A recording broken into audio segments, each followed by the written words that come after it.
the time to be here on a beautiful Wednesday night, and thank you to the library for letting us use this awesome space. This is the first of 4 events that we're calling our Ripple Effects Watershed Forum. My name is Emily Finnegan. I'm the district manager for the Caledonia County Natural Resources Conservation District. The Caledonia County Natural Resources Conservation District is one of 14 conservation districts in Vermont and one of hundreds across the country. And in Vermont, conservation districts are quasi-governmental organizations, mostly funded by competitive grants. And we connect people, organizations, and resources to steward our land and water resources for the future.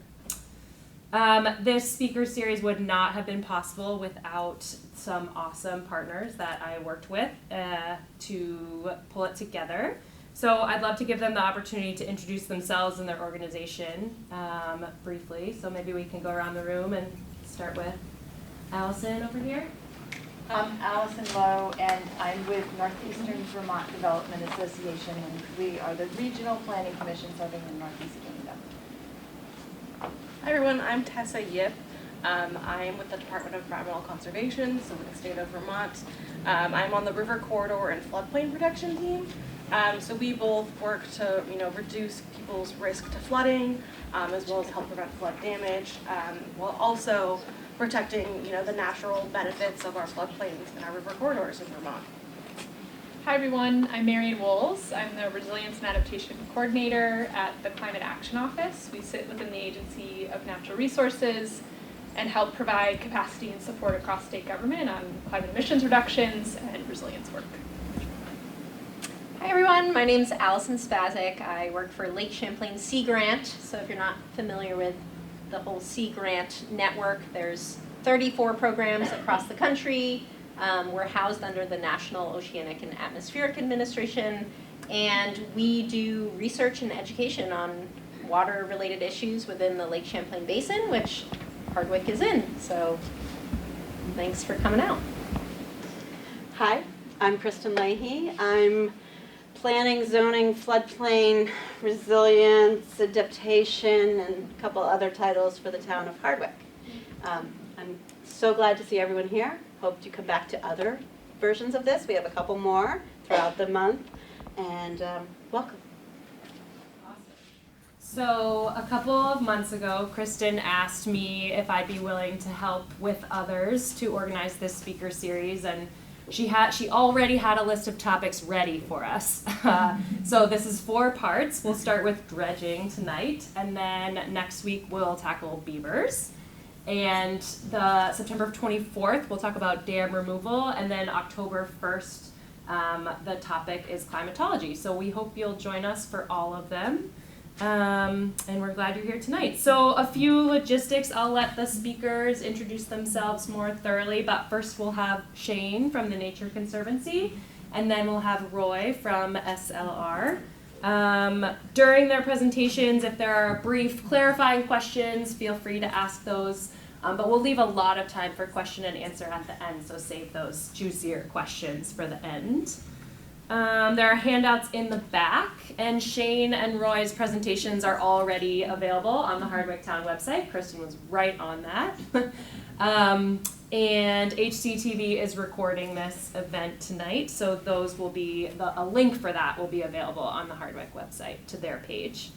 Bathrooms are around the corner, and then there's some snacks in the back.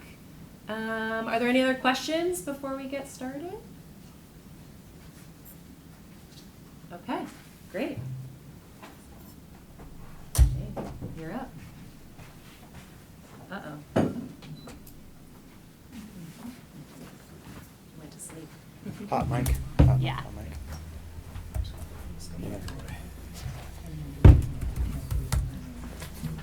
Didn't ping through the sleeping computer and projector. Oh, that's okay. That's okay. Will you give me like a, Emily, will you give me like a halfway? Yeah, do you want, was it 20 minutes?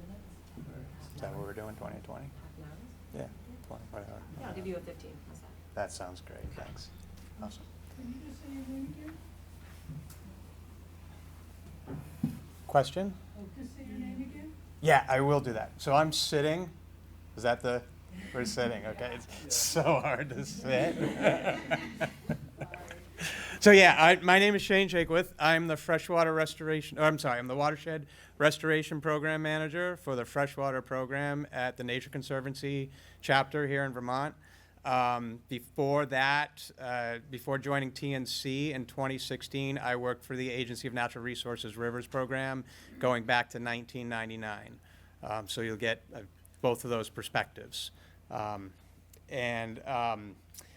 This presentation, this is kind of a new title for me, Learning from Our Experience, and I think, to reduce exposure to flood hazards. Reducing exposure to flood hazards is language I use a lot, but learning from our experience, as I was thinking about this and other talks similar to this one, I just really wanted to emphasize that there's a lot of experience in the state, whether it's at A&R or with our private sector consultants or our NGOs, in responding to flood events and learning from flood events. I should also say our federal agencies.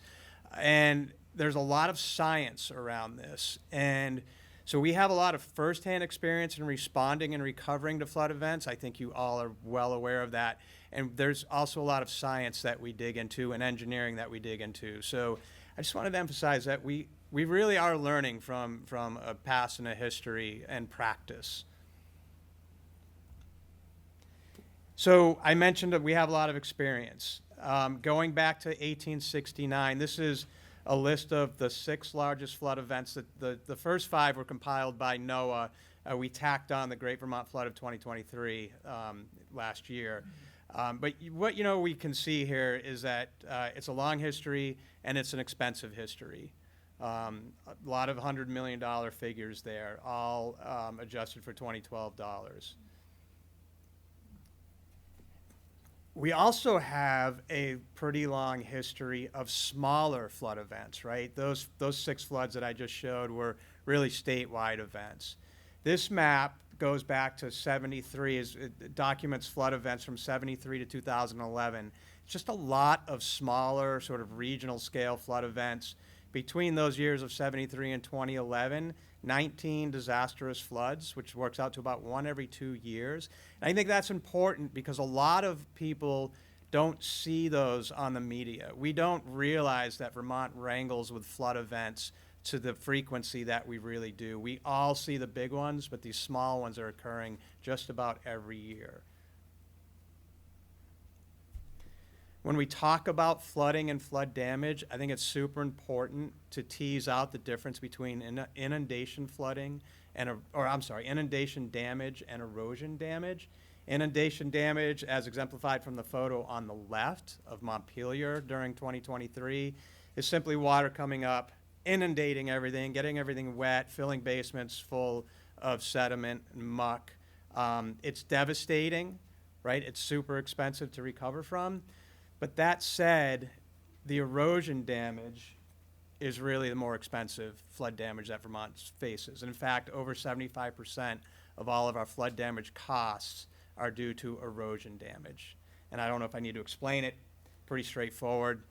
The water erodes the banks, the river moves, brings in Route 4 on Menden Brook in that figure, or a house on the Guyon River. I think that's from like the mid-'80s, that Guyon River photo. But just inundation damage versus erosion damage is important because the way we respond really needs to be specific to the type of damage. So just a quick setting context thing. I don't think this is going to be new for anybody, but why does Vermont experience such devastating flood events and so frequently? First, we have our topography, right? We are a very mountainous state. There are very few places in the state where you're not in a narrow valley or coming down a steep hillside. A lot of steep rivers and roads built along those steep rivers, as well as structures.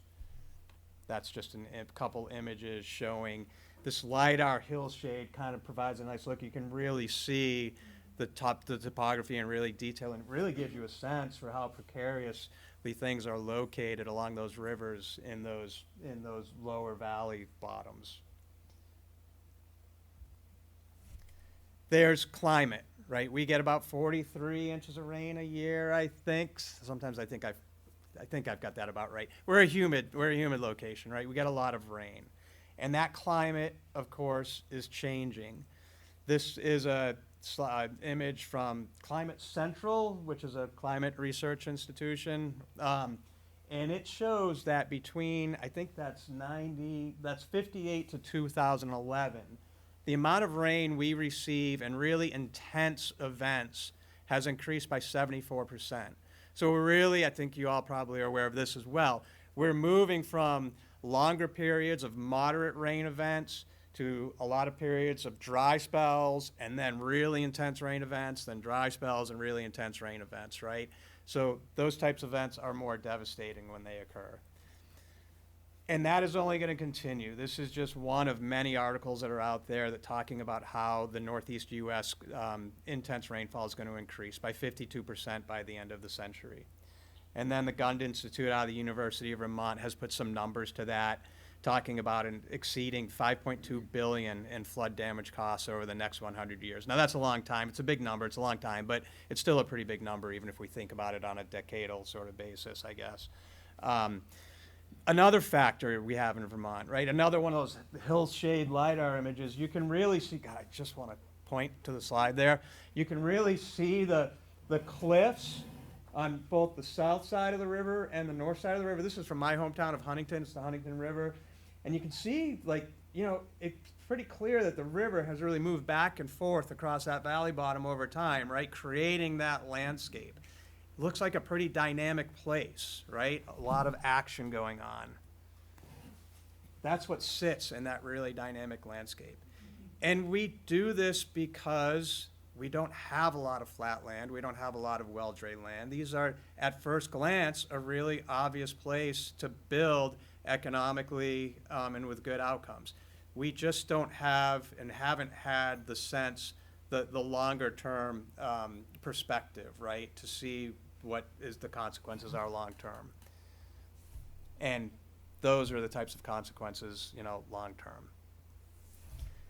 So we've worked to protect these investments in these risky situations. You know, we've managed flood hazards primarily by controlling the river. That has been really the approach. Straightening the channel out to get it out of the way, moving it away from our investments, dredging it to keep the water in the channel, making it the channel deeper to keep the water in the channel, armoring the banks to keep the river from moving, right? That has really been, along with berming, again, to keep the water in the channel. Those have been the tools, the approaches that we have primarily used to mitigate our flood hazards. Rivers move, whether it's the White River in Randolph, the East Branch of the Passumpsic. I don't know what that top one is. I've lost track of that. But the point is that rivers naturally want to meander. We have straightened many of our river channels. This is the White River in Lower Granville along Route 100.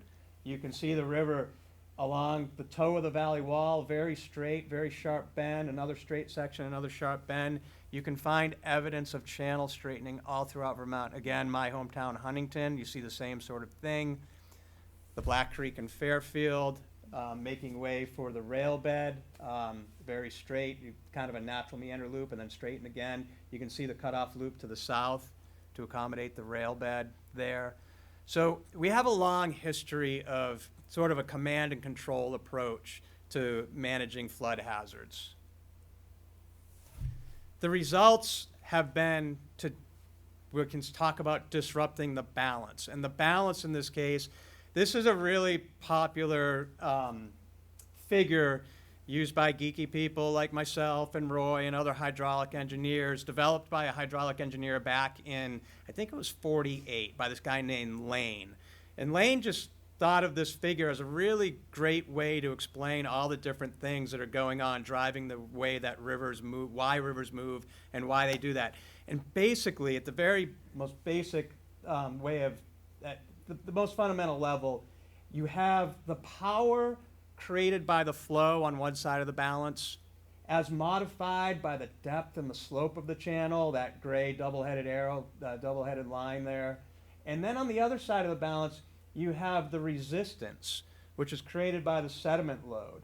And that includes the size of the sediment load and the volume of the sediment load.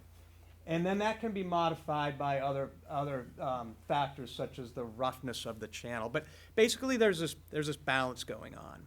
If we get a long period, 10, 15, 50 years of increased precipitation, that balance is going to kind of tilt towards the power side. And you're going to get erosion. If we get somehow numbers of landslides one after another, maybe for, again, 20, 30 years, and there's an increase in the amount of gravel coming into the river, the balance is going to tip the other way and the channel is going to fill in. It's pretty simple.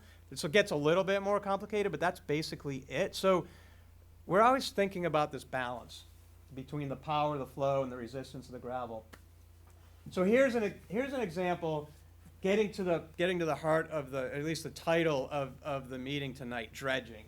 So this is an example of what happens when we dredge. So we're starting here with a river that's not dredged.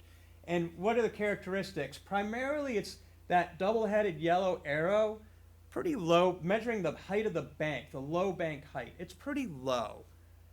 The water can pretty easily get out of that river during the summer thunderstorm or the spring rain on snow event, whatever it might be, and spread out across that broad floodplain. And that's critical because that broad floodplain, it's the pressure relief valve for the system. When that water spreads out, the depth of water in the channel is moderated because once it starts to spread out, it can't really increase in depth anymore because it's just spreading out and spreading out and spreading out. And that's important because every square cubic foot of water weighs about 62.4 pounds. So with every foot of water that you add on top of the bottom foot, on top of the next foot, on top of the next foot, you are adding 62.4 pounds to that square foot of surface area in the riverbed, and you are dragging everything on the riverbed, right? You're increasing the power of that river, the stresses of that river to drag everything, the cobbles, the smaller gravels, the small sands, the bigger boulders. It's all going downstream, and that river's down cutting, and the banks are getting taller and taller. And eventually gravity takes over, and those banks just collapse. This is an example of, okay, so now let's take the same scenario. Let's say the road was perhaps getting threatened by inundation. The river was going to overtop the road and get it wet. So we decided that we should dredge the channel to keep that water in the channel.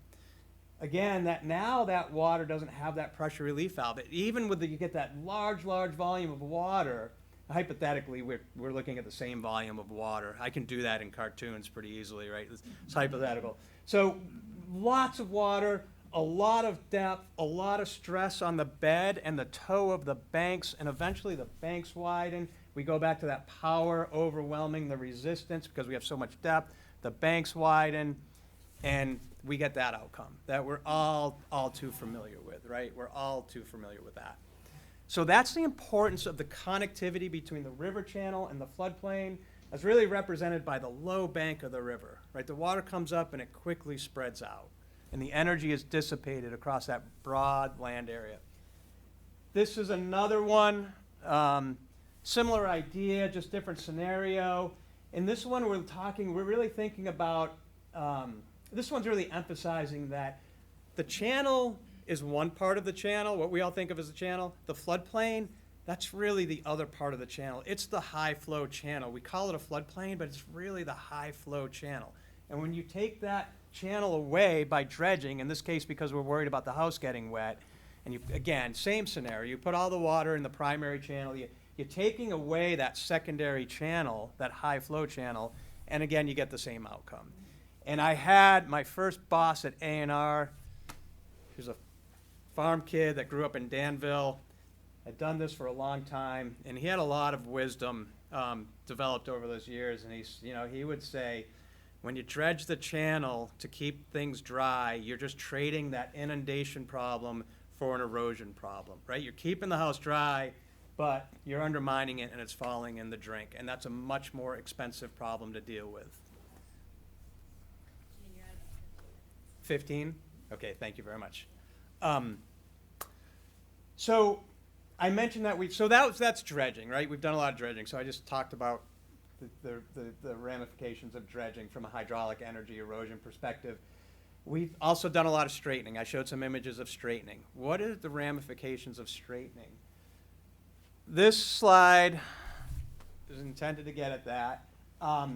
So we have a channel, a meandering stream. I think, again, that's the Passumpsic, the east branch of the Passumpsic, but it's been so long since I put this together, I'm not really sure. And then we have this hypothetical straightened channel going from point A to point B. All right, so that's hypothetical. So they say we went in there and we straightened that channel. It's really exaggerated, but to get the point across. So if we look at that channel, not from the air, but in longitudinal profile from the side and see what the slope of that channel is, that first meandering channel is very long, right, because it's meandering. So it's got a longer horizontal distance. That straightened channel is much shorter. So the horizontal distance only goes from 0, and again, this is all hypothetical, to 2,000 feet, whereas the meandering channel is 3,600 feet long. So over that same elevation drop, right, it's dropping from the same elevation from up here on the mountain to down here in the valley, or whatever it is, this point in the valley to the lower point in the valley. It's going to be much steeper. And that's super critical because the two primary components that go into the calculation of stream power, that's an actual parameter that hydraulic engineers such as Roy use all the time. They model it, they understand it very well, they know how to work with it. Depth of flow and the slope of that flow are the two primary drivers of stream power. And stream power, measured in watts, I believe you can talk about stream power in terms of watts, just like electricity. It's literally the amount of energy that stream has to do work. And that work is chewing away the bed and bank of the channel, i.e. eroding. So when we steepen the channel, we make it a lot more powerful, and again, those erosional outcomes. So I just want to talk really quickly about gravel bars and meandering and gravel bars. I get a lot of times I hear people talk about removing gravel bars because gravel bars drive the meandering process, and I won't say that that's entirely untrue.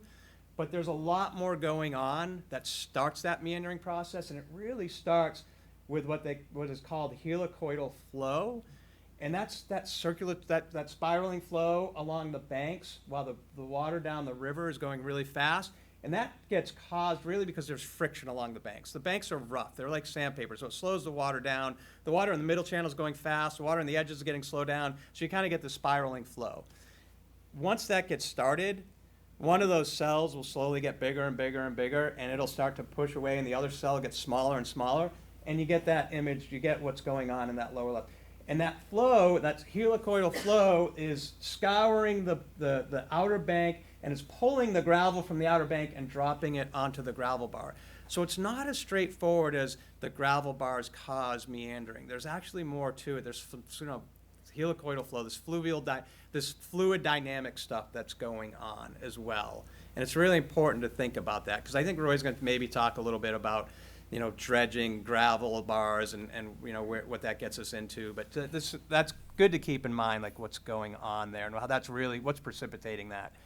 So we have the balance idea again. The other thing about gravel bars, those are the resistance on that balance, the resistance on one side and the power on the other. The gravel is the resistance. When the river really gets going, it picks up that gravel, and that slows the water down. It burns the energy out of the water. It's going to carry that gravel. So that gravel in there is good because it's taking and absorbing energy that otherwise would be going into eroding the true bed of the river and the banks, causing the river to get deeper and wider. So that gravel is important as a form of resistance to the power. So all of this, how am I doing on time, Emily? 20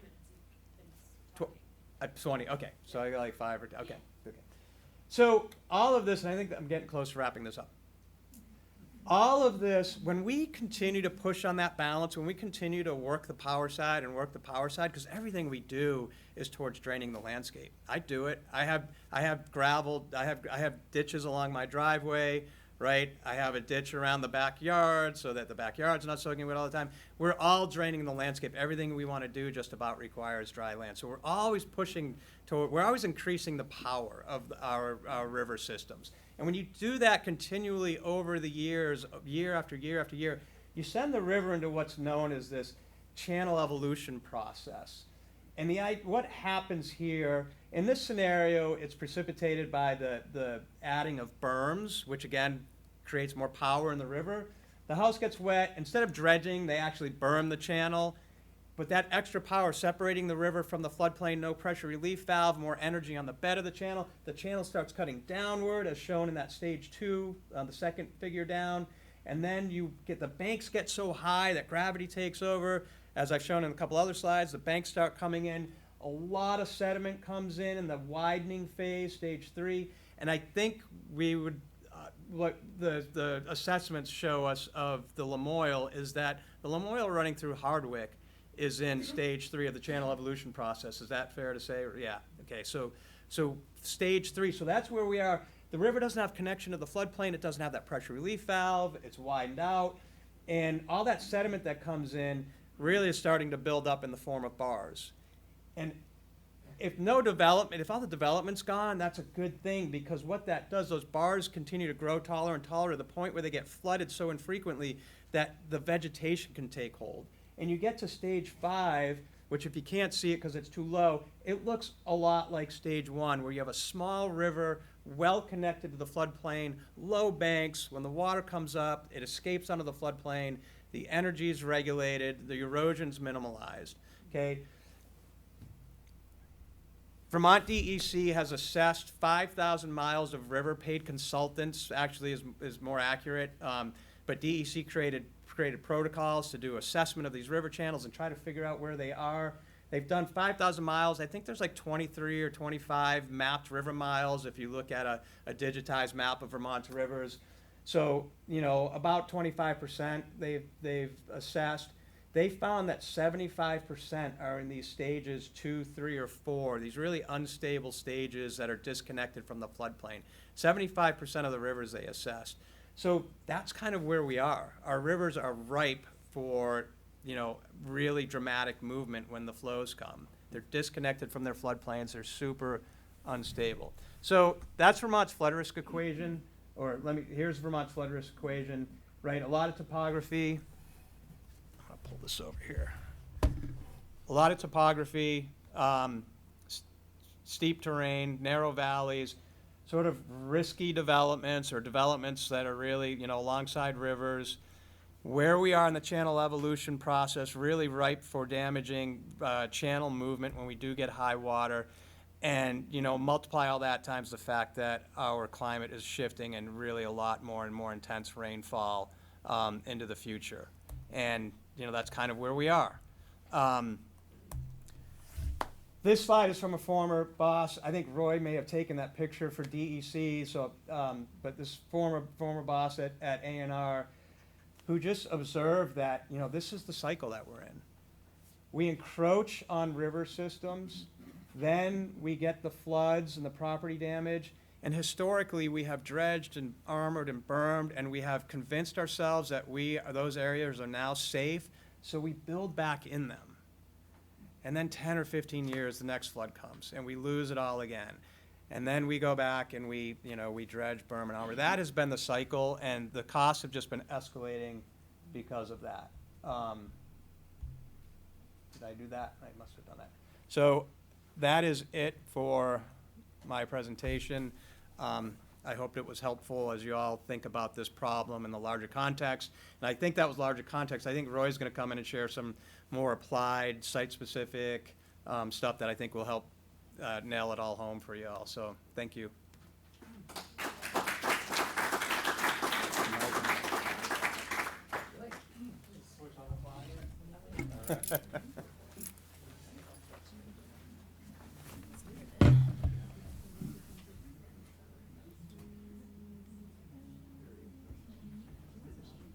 And how long do I have? 6:35, 20 minutes? 20 25 minutes? Okay. Something like that? Yeah. Like 7-ish? Till 7? Yeah. Okay, cool. There you go. Oh, wonderful. All right, thanks everyone.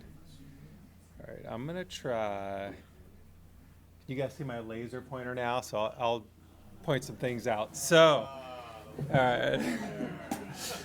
Tricks. Shay, great. Thanks, Shay. So my name is Roy Schiff. I'm a water resource engineer doing consulting work, done a lot of work with Shane and Emily and others in this room. Just to give you the nature of what I do with my time, I got into this because I love fishing on rivers and hanging out on rivers. And then I'm like, oh, I can do engineering on rivers. We do a lot of flood mitigation work right now. We've helped a lot of communities in central Vermont and around the state. We also do restoration style work around dams. We also do transportation and river work. So anytime there's an issue with us living next to a river, we kind of help out there. This is a shot I thought I'd open up with. I don't know if you all have heard, one of our clients, the town of Bennington, lives on one of the more aggradational rivers, lots of sediment buildup. We've done some sediment management with them. Their town manager, Stuart Hurd, just passed away. So a little tribute to Stuart. He's a great person and really a believer and has helped the town of Bennington get into a safer spot. So just wanted to start with this. We get this question a lot. Should we dredge? Why or why not? I think Shane really set the stage well of how dredging can create instabilities. Some key points want to take away. So Shane mentioned this. If you think about a river, the flood storage is really on the floodplain. There's only a small amount of flood storage in a river channel. Where we see water is already occupied, so everything comes in on top. And if you're thinking about small dams or big dams, wherever you see water and sediment built up, that is already occupied storage. A flood comes on top of that. You can't, what I hope to show you is it's almost impossible to dredge your way out of flood risk and damages in a one-time option. So our state has moved away from continually dredging rivers. We probably can't even afford that to do that work, and we can talk a little more about that. There's a little here and here on economics. Shane mentioned really clearly, dredging leads to unstable channels that often bring negative impacts locally and downstream in the next flood. And again, Barry, one of Shane and my mentors working for the state, said it best. You're trading inundation damages, flooding, water for erosion damages. Our state, I think the number is we spend $30 million a year, we all pay for that, for recovering from erosion-based damages in Vermont. That's crazy, $30 million a year. And a lot of that is the legacy of straightening, dragging to drive logs, building along rivers, and a history of dredging that we're starting to reverse. I see your slide, Shane, and I get optimistic because our state is in a big change right now. We're moving to floodplain storage, where we can really change back and get more storage.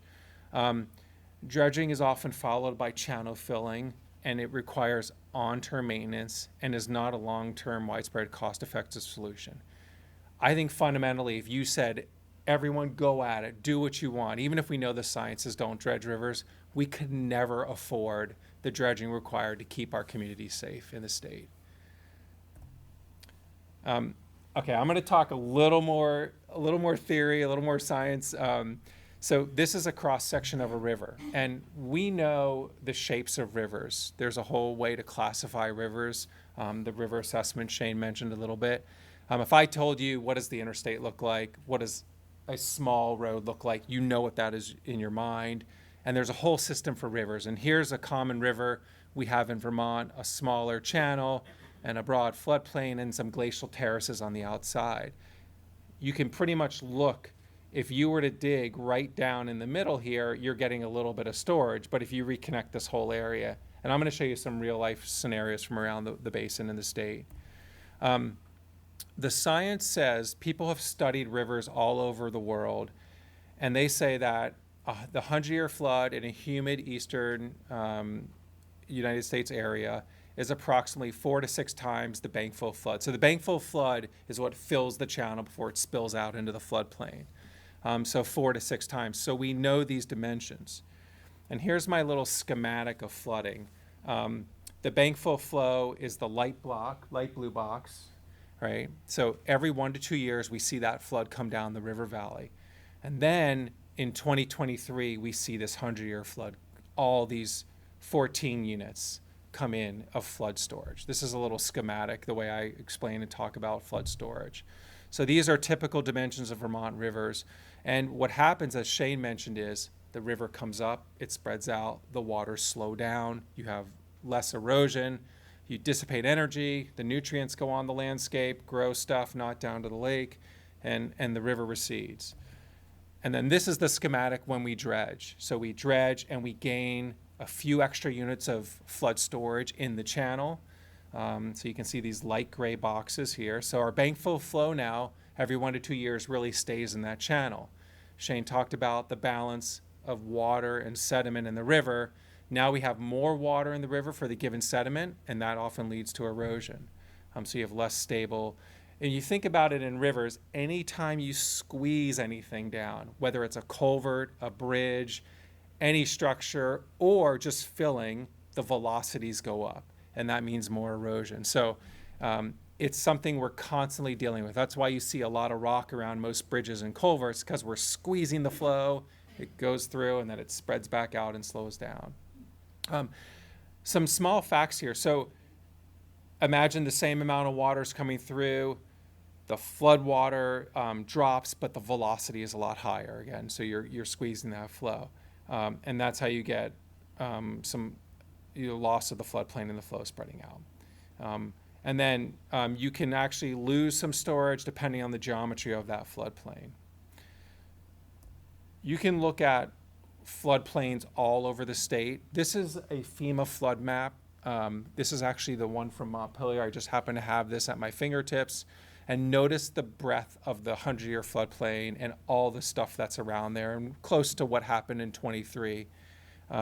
Here's the Lamoille and Johnson of a model we built, a hydraulic model that helps us map floodplains. The river channel, this is the Lamoille, a big river in our state, is this small thing in the middle, and then you can see the floodplain spreading way out. You can see that spreading effect. There are places that we manage sediment. Dredging is another word for just digging out sediment.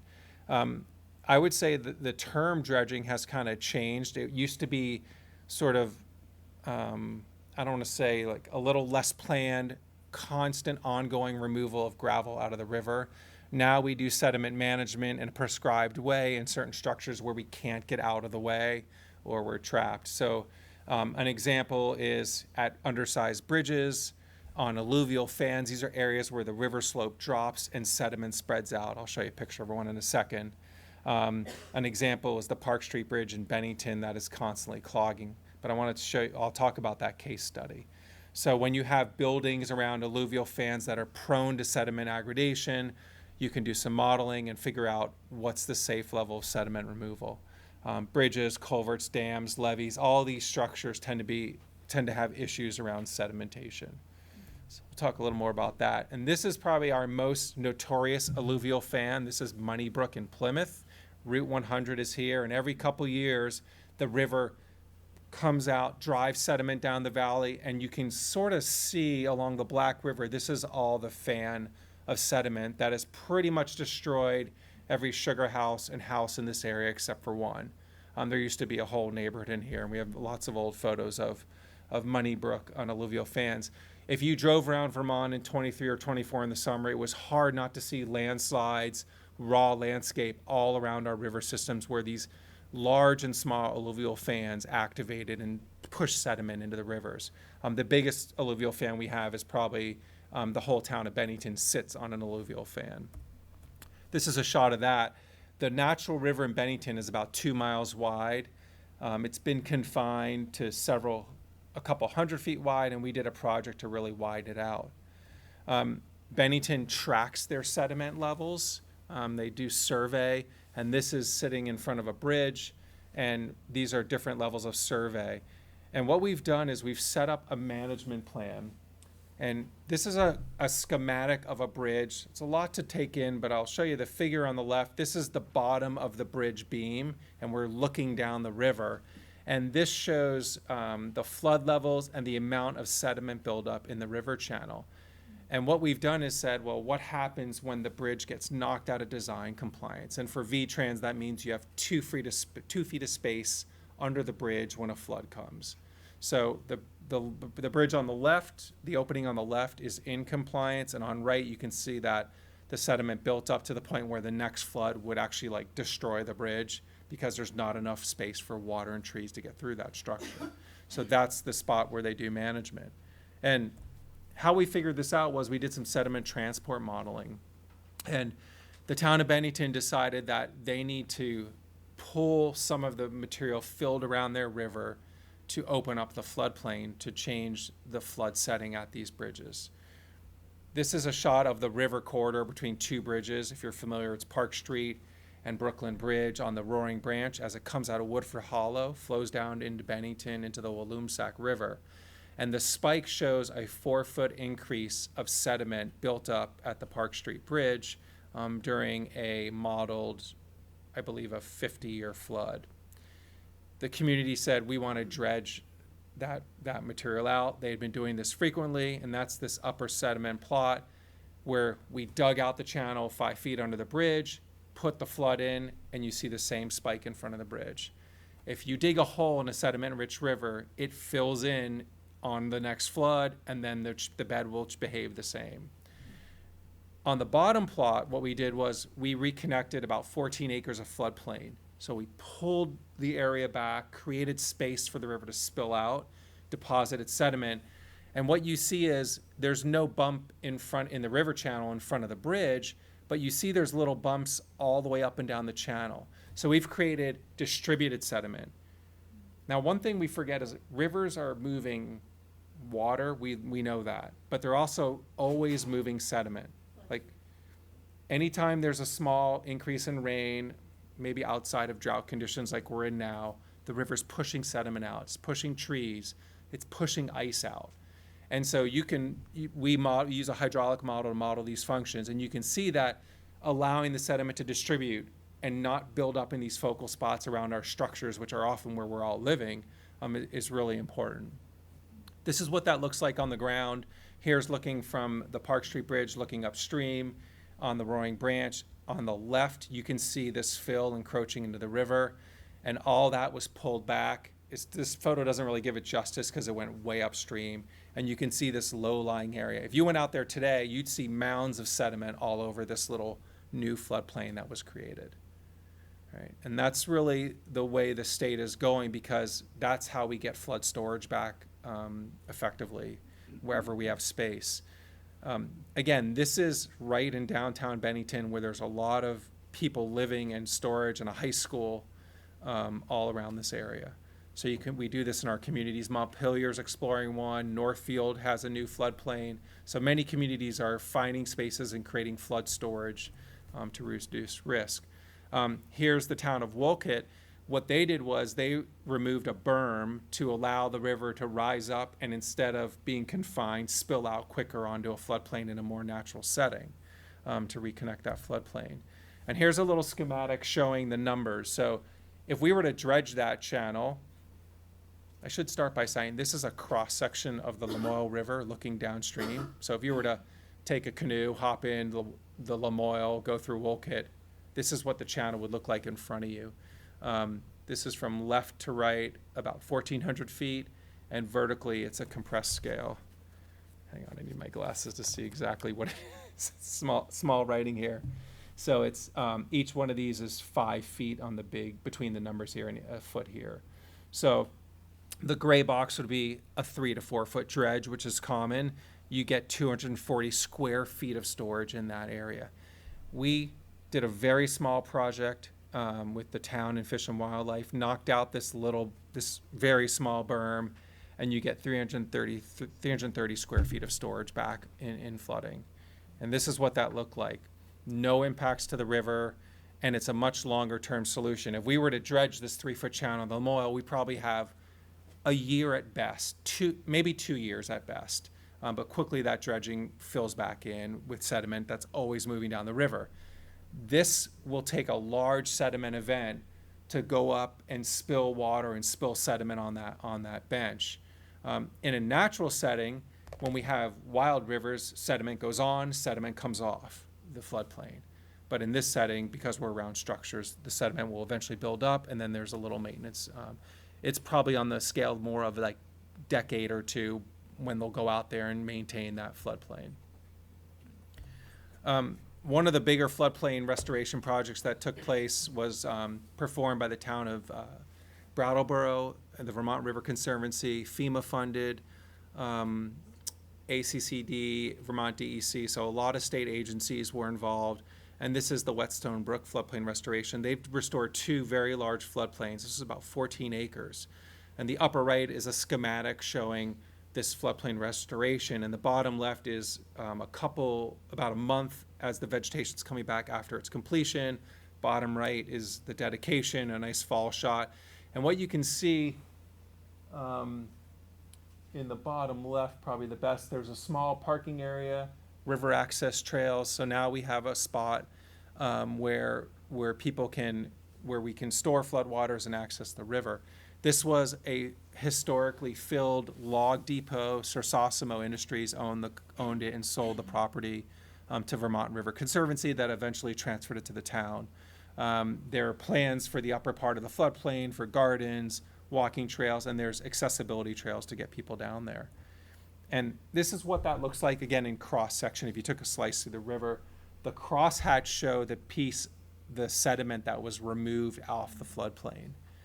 Again, here's the small river channel. Look at that little spot there, and then look at all this flood storage removed here.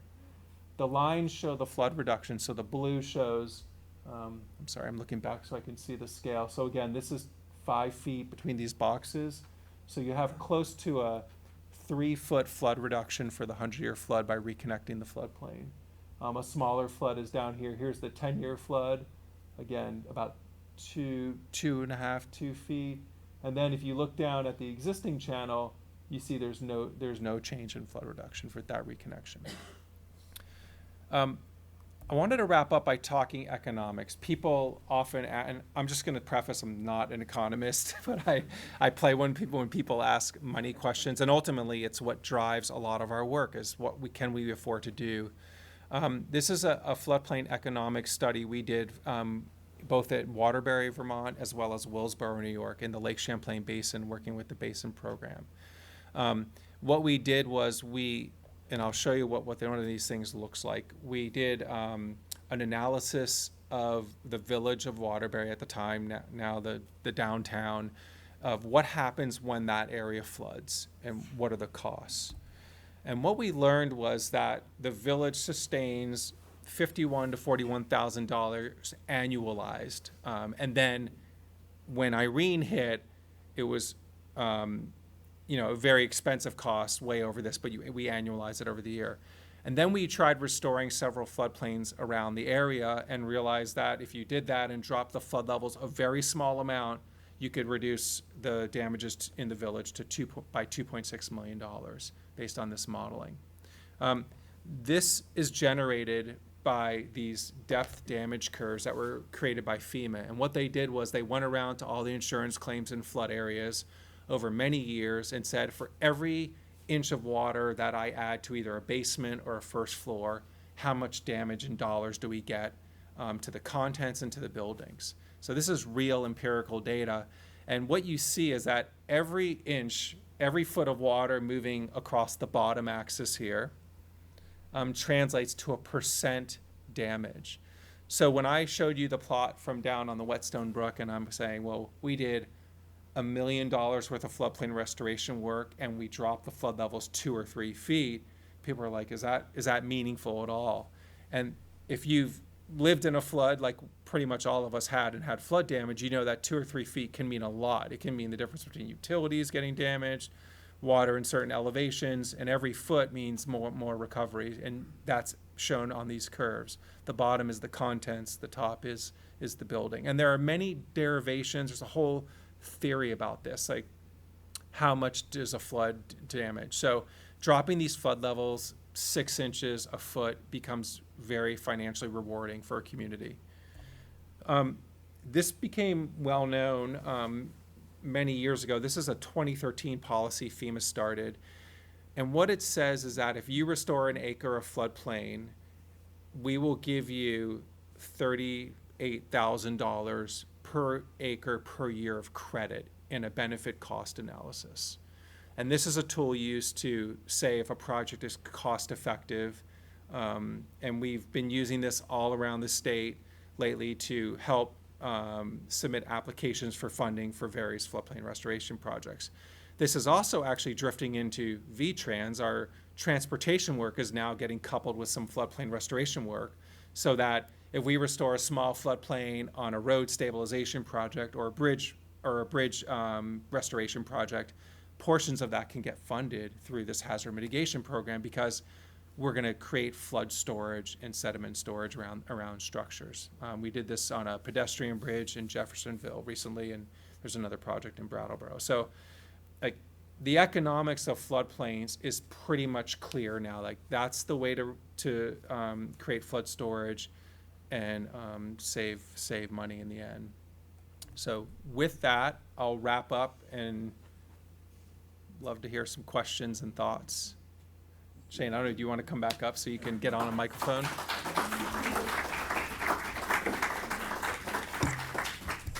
I'll slide over. Thanks.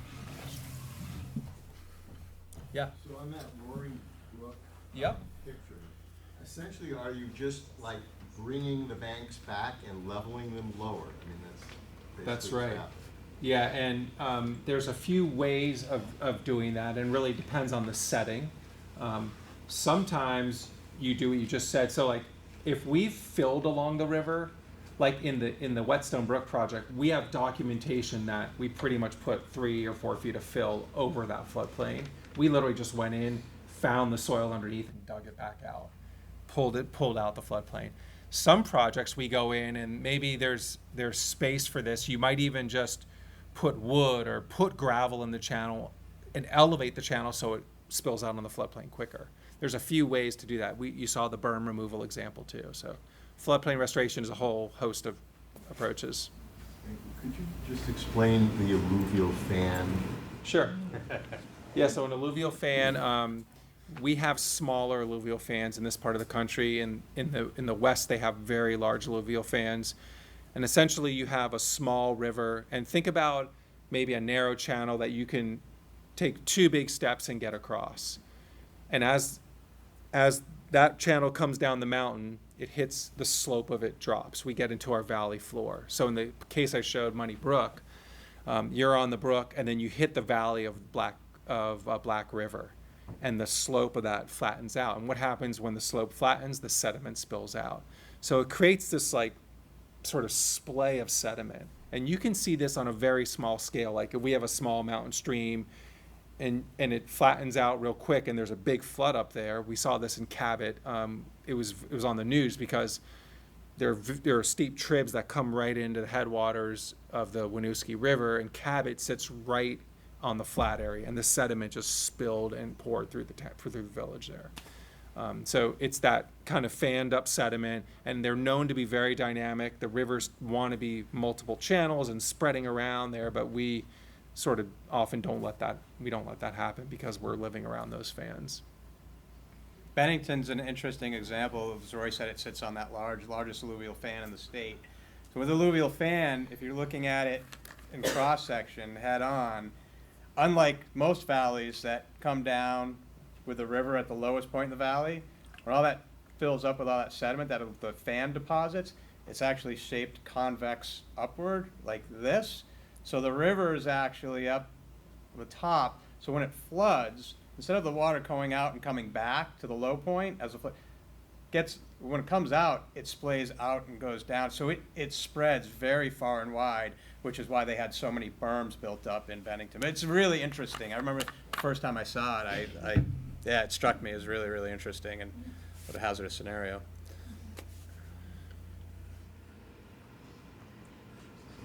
So how familiar are you guys with the Lamoille River, this section of the Lamoille and Hardwick? Barely. Roy probably a lot more. Fairly familiar. Yeah. So Kristen, you can join in. So I guess this is one really great presentation, but so we've been trying to talk to our local residents here, especially the folks who, well, we'll just dredge it. Well, we'll just pull some more stuff out. We got too much, we gotta clean up our rivers. We gotta pull more logs out, pull more debris out. And there's something to that, but I'm trying to understand there's a system, and we have to treat this whole section.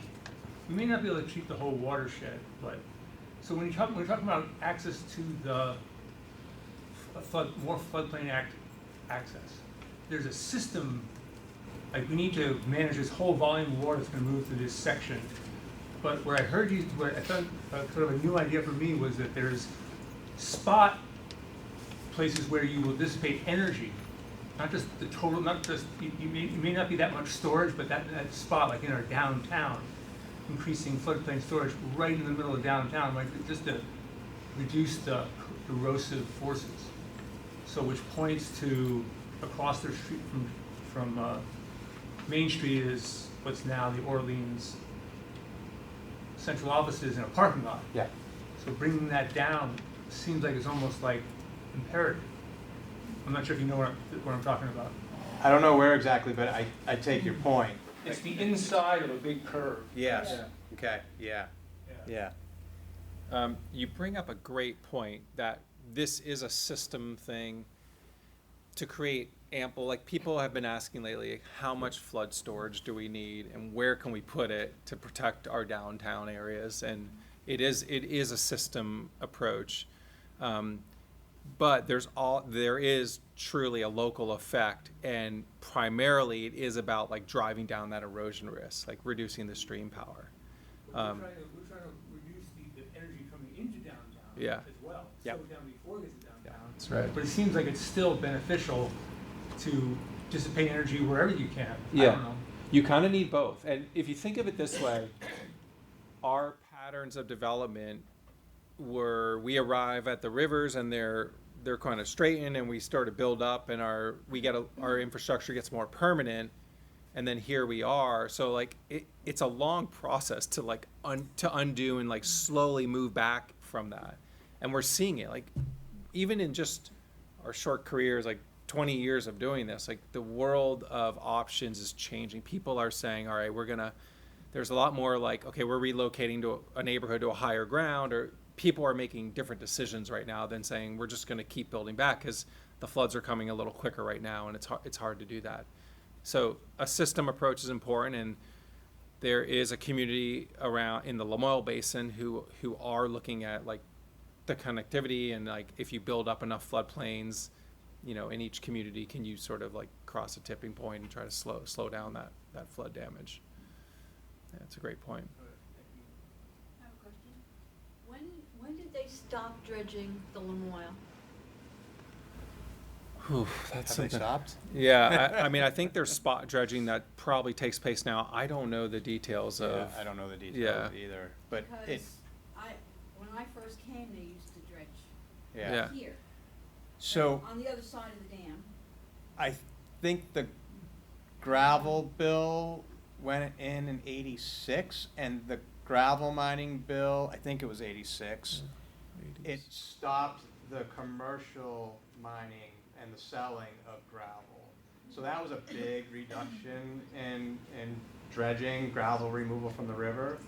But we still remove gravel during flood Yeah, post-flood. recovery periods, and certainly, as Roy was saying, around specific bridges and other infrastructure where we just can't, that's the only option. But it's a much more measured approach than it was in the past. And when you do this floodplain mitigation, does it affect the water table and the aquifers, or have you not done them in enough time to get data on that? Yeah, good. I have a very general, I can speak generally about that. Remember those slides I showed where the river goes, that incision process, it cuts downward? Yeah. And it's separated, and it leaves a floodplain up high and dry in the bed. If you look at the valley cross-section, and there are studies showing this, if you can look, if you were able to look, again, in that cross-section view, you're in the canoe and you're kind of looking down the valley, if you could see the water table follows the bed of the river. So when the riverbed drops in sizes, that water table drops down to it, right? Because it's just draining to the lowest point in the valley. So that water table's lowering relative to that old floodplain. So if you have a certain type of vegetation that is water dependent on that floodplain and the river drops, you're drying out that. I mean, think about what we do around our house, right? You dig the ditch so you can dry out your backyard. You're doing the same thing at just much larger scale.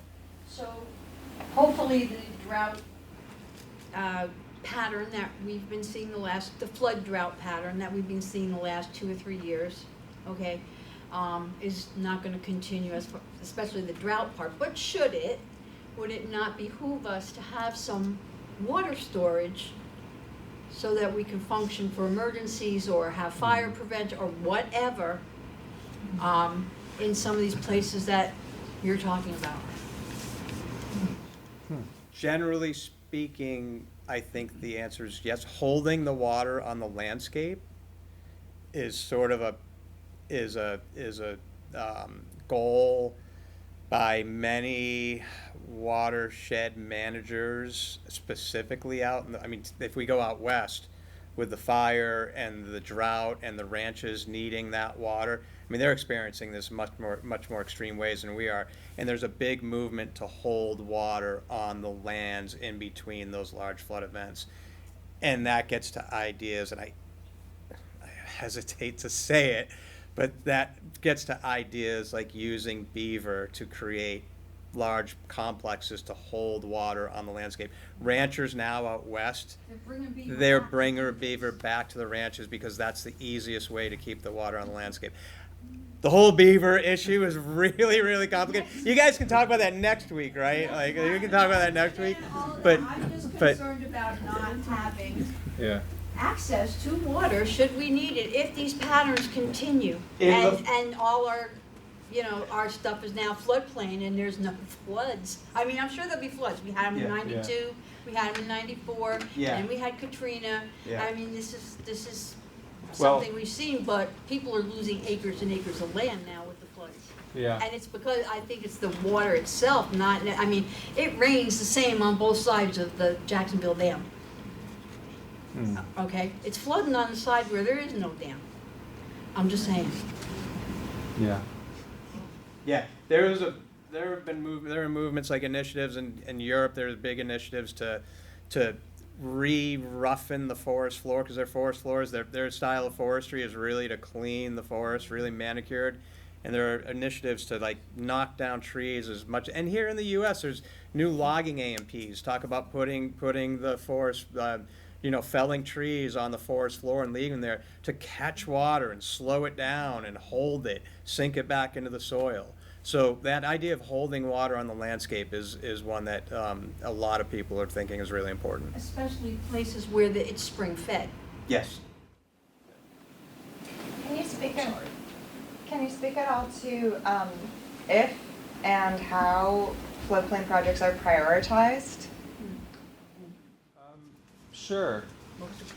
So we actually are working on this now in the Lamoille and the area, looking at sort of the size of a project and what those flood benefits are, weighing them against the costs and seeing if the project would be worthwhile to do. Oftentimes that's done with a hydraulic model. So we actually build a model of the river, which we have one of the Lamoille coming together, and then you would test alternatives of lowering. You could just take out bridges and remove buildings and just think wildly and test out different scenarios. And then you think about things that are very easy to do, or I'd say not very, but relatively easy to do. And then just sort of figure out which ones have the best benefit. Do you have access to the land, and does it make sense in the system from the perspective there? So you can evaluate alternatives that way. And it's a process that many communities, Linden, just all over the state are doing to try to understand where to put these floodplains and start chipping back at kind of some of the fill in the area. Thanks. And does it happen on a statewide level or just sort of at the? Right now it's been, I would say, town by town. The Lamoille is actually the first basin where they're starting to look at it in a multi-town, a larger setting. So that's underway right now, a project we've been working on, funded through the Economic Development Administration and VDA. So.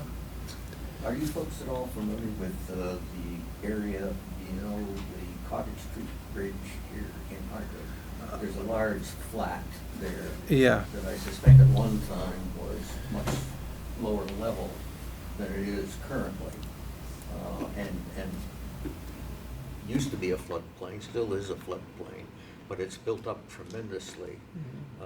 Is that an area that could be considered for, but there's more than just a berm. Yeah. The whole area seems to have been built up considerably. Yeah. And there's a stream that comes in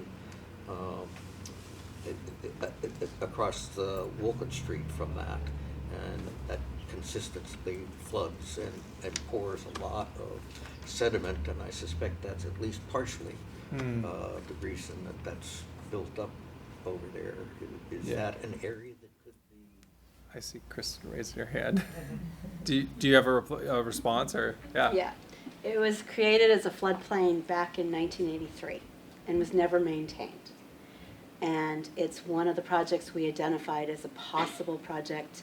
We've tried a couple different funding streams, and it's now being submitted. It's in process right now, being put together to be submitted for alphabet soup, CDBGDR, you know.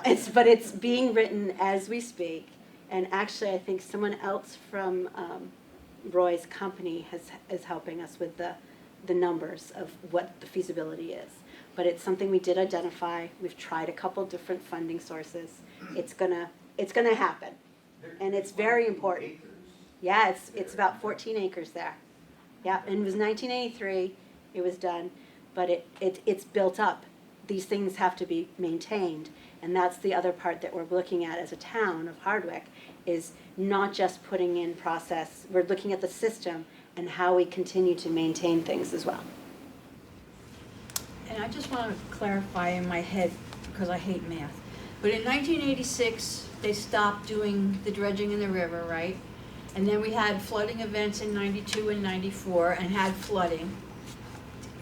And then again with Katrina and the last floods, we've had catastrophic flooding since, right? Is that what I'm? And there has been a lot of gravel removal in the response to flood events. Yeah.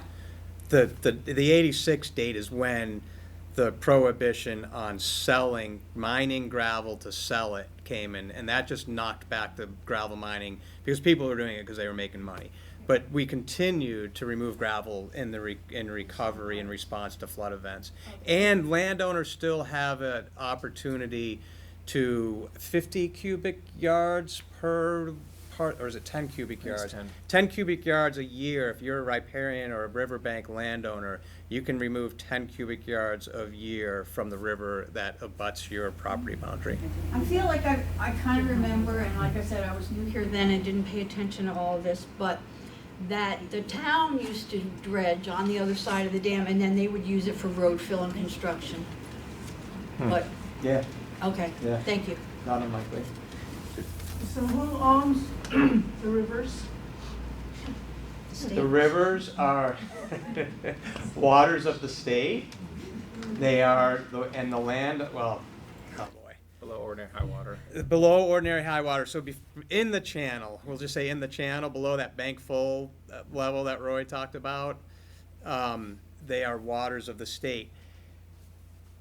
This all would have to be tested in court, is what I've been told year after year. But if you are, so you can walk a river if you have a fishing. This is what we used to say at the Agency of Natural Resources. If you have a fishing pole in your hand, you can walk the river. If you have a survey rod or some scientific piece of equipment because you're working for the state and assessing the river, you cannot be walking that river. So it's. And my understanding and what people would say is that we don't really know the answers, because we used to have to get permission from people to go in their backyard and assess the river. And we always debated whether we really needed permission or not, because rivers are supposedly waters of the state, and everybody all settled on the conservative side and said get permission, because we really don't know how this would play out in court, because it hasn't. We might have more answers to that, better answers now, but I think that's essentially still the way it is. And then we'll go here and then we'll go there. There's been a couple of mentions of dams, and I'm not really local here. I've been here about 18 years as just a visitor. But all I hear about, and every lake that I hear about around here, the dams are just all about that close to going. And the cost of repairing them seems to be out of control. Nobody seems to have the money to repair these dams, and should we have had dams in the first place? And then the other thing that you mentioned, because we live on a lake, we have a small cottage on a lake, and they are controlling the road by putting in huge culverts. And the culverts are just allowing huge amounts of disgusting muck, as far as I can see, wash into the lake. Now, you mentioned that culverts are a bad thing. Should we, and they seem to be spending all the money that they might spend on fixing the dam, putting in culverts, so. I'll do fundraising to fix the dam. So, 2 topics. Let's start with dams. There'll be a whole session on dams, but we'll hit it a little bit because it is relevant. There's another one on dams? Okay, sorry. Yeah. No, that's okay. It's great. So I mentioned like things are changing in the state, and dams is one of the big areas of change. Through our Flood Safety Act, we have, for the first time, Vermont is going to have dam safety design, standardized design approaches. And our dam safety section's growing, and they monitor, the state monitors, inspects high hazard dams that can hurt people if they fail. Most of our dams are not those dams. Most of our dams are small dams that were built for mills, and it was a part of our culture and society. I don't want to judge whether they should have been there or not. Like, they just are there. The thing that small run-of-river dams do is that you put a wall of a variety in the river. It picks up the water a little bit, and it puts sediment, stops flowing down the river. So when a flood comes, right, this is where the river starts, and it's higher. If that dam's out, the flood comes, it's lower. So most of the dams, the thousand-ish dams we see in the state, those are run-of-river dams, meaning the water comes in and just flows right over them. They're all over Jackson Dam, many communities, and they elevate flood levels. There are a handful of dams in the state that are flood control dams. There's a bunch on the Winooski. There's a bunch down south, like Ball Mountain's one of our bigger flood control dams. These are usually operated by the Army Corps of Engineers. And you stand on them, and there's a giant hole below you. And when a flood comes, it fills, and drops the flood levels downstream, and then eventually they fill up, and then the water will go down. So most dams are not flood control dams in the state. A lot of our dams were built 100-ish years ago, were never maintained, and so they are coming to an age where we are starting to see our first wave of dam failures in the modern world of infrastructure, I would say, in Vermont. Like, doing this stuff in Vermont for about 20-ish years, and it was in July 24 we saw four dams fail for the first time. We've seen one have a malfunction and cause issues, but never like blowout dam failure. So that's a new world, a new part of things we're existing now. At the same time, dam removal of these old obsolete dams that people aren't using that are elevating flood levels is at its peak. I mean, we're taking out 6 right now. Around the state, and there's many others doing that work. So there's a lot of organizations that are funding and removing small dams for, I would say the first thing is for flood risk reduction, then there's the habitat, fish, and water quality benefits layered on top of that. So the dam removal world's changing. Our firm actually is going to be doing a feasibility study of Jackson Dam and think about if and what that would look like if that dam were to be considered for removal or not. So, is the state going to help pay for the you're fixing a dam? So there's a variety of funding. There's a lot of funding out there right now to remove obsolete, failing dams for either safety or habitat. There's not a lot of money to repair and rebuild dams. So that's part of the equation. There's issues that drive removal are people can't afford it, whether it's a private dam or a town dam or a state dam, or the regulations have changed that you'd have to really reconfigure the dam to meet the standards of dam safety now that were antiquated and are now modernizing in the last like 5 years in Vermont. So that's probably all I'll do for dams, because you have a whole presentation on that one. And then culverts, I mean, culverts are a necessary part of our world because we have a lot of roads that cross rivers and small streams. Culverts are typically on the smaller streams. Again, they tend to block sediment. So when we see failures in a flood, a lot of those are at undersized culverts. And our standards in Vermont for that have changed, that we now design culverts to fit the Bankful River channel. And since we've been doing that, those structures are not prone to damage by floods, but a lot of the small ones are. So that's a work in progress. It's going to change just naturally as culverts get replaced in their life cycle. There are thousands of culverts all over the river systems, the 25,000 miles of rivers in Vermont, from a driveway to like a 20-foot, small road culvert.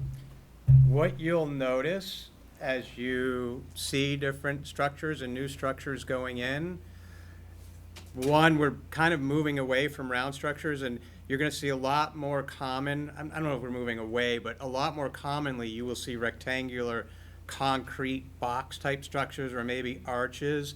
And the basic principle there is that round culverts pass when you design a structure, you want to pass a certain amount of water through that structure. So you need a certain area, certain size, right, through which moving the water. Round culverts achieve that water, that they can achieve what you need for area by being pretty narrow, because circles are also pretty tall. So what you get in width, you also get in height. That creates problems because we're narrowing the river at the point of that culvert, and that creates all kinds of problems. What you'll notice is that structures now are getting wider, as Roy said, to match the width of what we call the Bankful channel. And because they're wider, they don't need to be as tall. I remember my first encounters with new structures of this style, the wider and narrow, the shorter, not as tall. And I look at them and I just think, how on earth is all the water going to fit through that structure? And people like Roy would say, well, Shane, look how wide it is, right? So that's what I think a lot of people might notice, that they're getting wider, but they're really short. They don't look like there's any way you're going to fit all the water you need to under there. But they create a lot less problem because they don't back up sediments and they don't create those sort of back eddies and cause problems that way. You have been waiting very patiently. Oh, thank you. And I'm just saying that for a little bomb in the room. So I think Christine Lane mentioned the CDBGBER, Community Development Block Grant Disaster Recovery, which is the funding that we're looking at for a lot of floodplain restoration, dam removals, and other mitigation activities. You mentioned FEMA's hazard MIT policy. Do you guys see changes to FEMA impacting funding? I know the BRIC grants, Building Resilient Infrastructure and Communities grants, were brought back. What other funding is coming from the feds or the state or private funding that you know of? Somebody recent, I can start, Yeah, and you probably have a lot more to say than I do. I was looking at you because I was wondering if it was you that somebody recently told me that the BRIC program out of FEMA is essentially dead. Yeah. Right? That's gone. BRIC is an acronym for Building Resilient Infrastructure and Communities. Thank you. And it maybe just a few years ago that BRIC was really starting to put money into the state, and it really looked promising, but it is now essentially gone. So that leaves a big gap, and I'm sure, Roy, you both could probably talk a lot more about the details. So we've definitely seen some clawing back. Like we've been tracking the disaster declaration money that's coming into the state for both the 23 and 24 July flooding in Vermont, and it's definitely been clawed back a little bit over the course of staging projects. It looks, the last I know, it looks like that money is still coming into the state to do buyouts and flood mitigation work. We haven't heard of like other big programs getting canceled at FEMA. I have heard I heard on the news they just downsized the agency by 1,400 people. Like, so it's certainly not a priority. I think for some people, that group.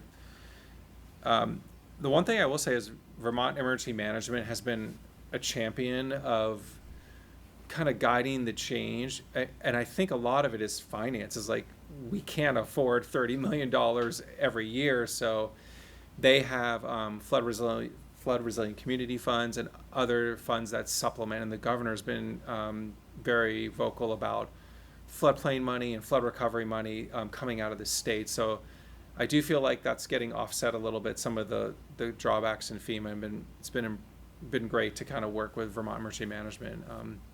And then there also are some private and nonprofit funds coming in that are maybe not solely flood mitigation, but they're combination projects. And we see nonprofit funding, whether it's for an obsolete dam removal, that they may be focused on fish habitat, but the dam that bubbles at the top has major flood resiliency benefits as well. So it's been a great time that the state is really prioritizing flood mitigation for communities, state and local, at least, if not, and using whatever federal money they can get their hands on. I can tell you that the Nature Conservancy, we have a pretty strong, we have a really strong team, fundraising team, as an organization nationally and globally, and we have prioritized, set our sights on the fact that these federal dollars are being greatly reduced.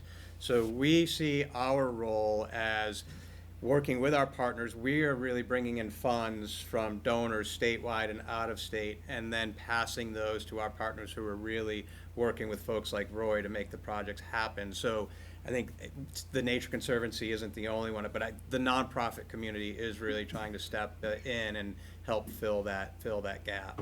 Yeah.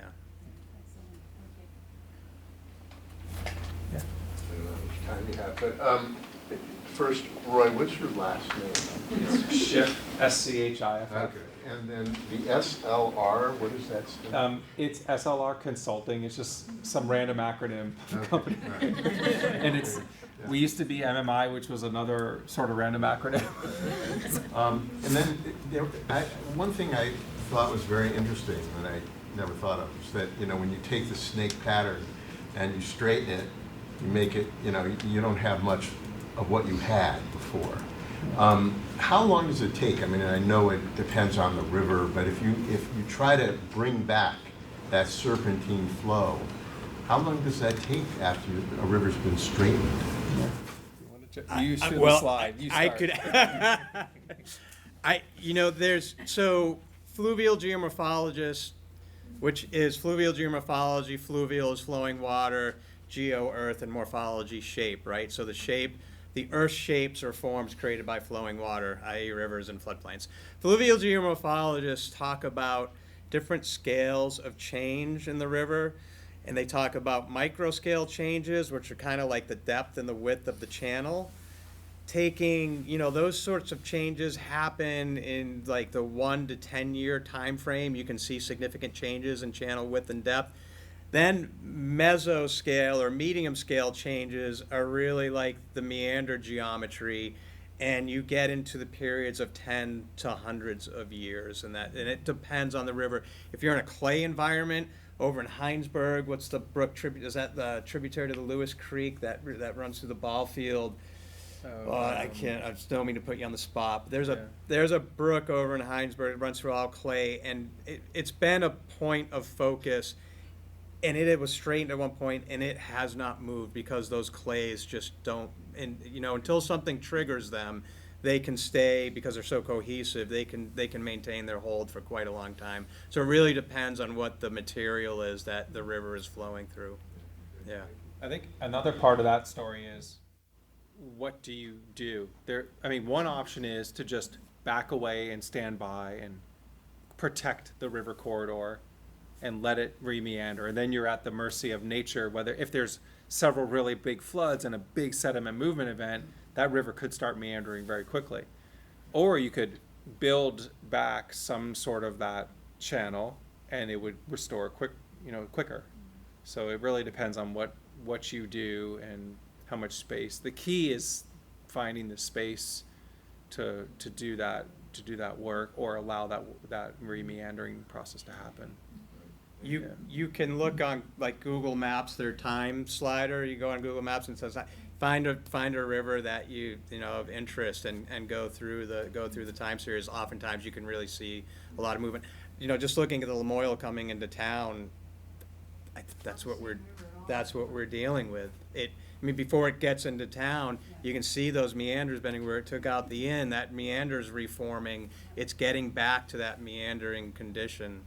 So yeah, we're seeing it. You all are seeing it and experiencing it. One last question. Thanks. There's been a big statewide effort, I think, to kind of help vegetatively restore and, you know, rebuild riparian areas throughout the state. Could you guys just speak quickly about how those efforts kind of fit into the kind of the overall efforts that you guys have been talking about tonight? I've got a really quick, you know a lot about this too. I've got a really quick answer.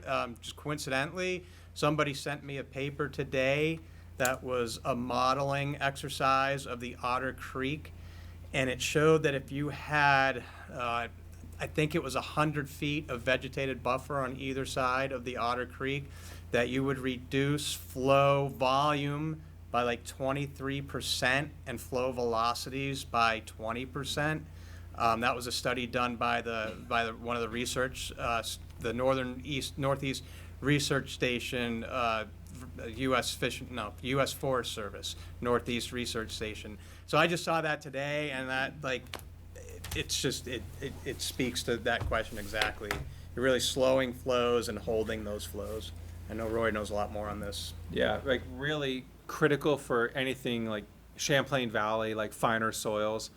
And then for further up in the watershed, sort of that natural vegetation like adds roughness. And that roughness is another mechanism to slow and spread water. So a naturally vegetated corridor stores more water than a smoother corridor. Or if you have roads, lawns, roads, those things are smoother and allow more water to rush downstream and cause more erosion. Then that's on the flood mitigation side. Then there's a whole host of things for habitat. You know, fish rely on insects that rely on riparian vegetation, and then there's filtering of water. So the riparian is really a key element. And the state sort of has baked in a prioritization system of both vegetating river corridors as well as protecting them in their prioritization scheme for looking at getting some of the benefits back of floodplains. Thanks everyone for your great questions, and thank you to our presenters, and we hope you'll join us at the next couple of talks as well. Thank you.